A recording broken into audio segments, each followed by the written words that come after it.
Welcome to the Indiginerd Project.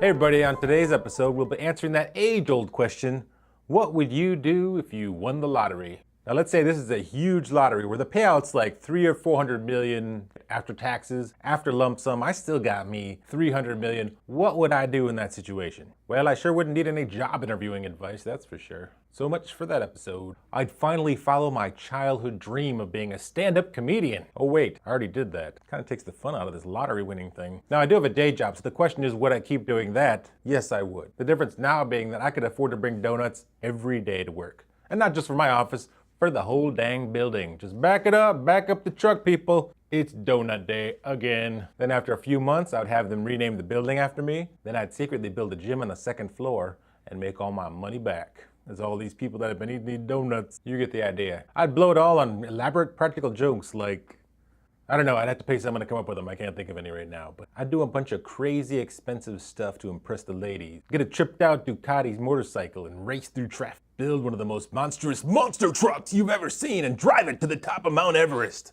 Oh yeah! No, that's not safe. Being rich won't make me foolhardy. Instead, I will hire someone that looks exactly like me and have them do all those dangerous things and give me the credit. It'll be like having my own personal stunt guy. What, do you think Jackie Chan does all those crazy stunts himself?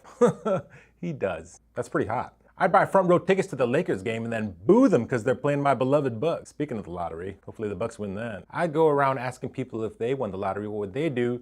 And then I'd surprise them with $1 million and see if they were telling the truth. Here's $1 million. Really? Let me see you do it. I'd hire those guys from Bathroom Crashers to build me the mother of all bathrooms and leave the rest of the house like it is. I don't care about the rest of the house. Isn't that weird in that show? They like fix up one room and then the rest of the house is still crap. Why not just buy a castle? How cool would that be? My own freaking castle with a moat and everything, drawbridge, all that jazz. Get together with my friends, drink some mead, watch some jousting. I can't believe more mega rich people just don't buy castles. With secret passageways.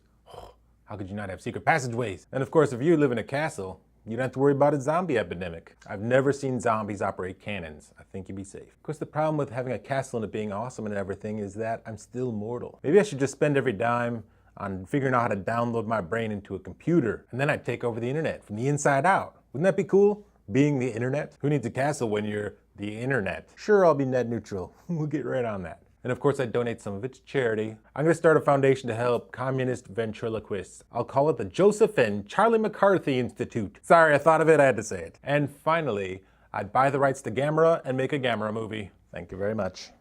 Folks, before I wrap up this episode, I want to thank you all very much for watching. If you enjoy the Indiginerd Project as much as I enjoy making it, please share it with your friends. And if you haven't already done so, subscribe to this YouTube channel. Well, that wraps up this episode of the Indiginerd Project. Thank you all very much for tuning in. Miigwech.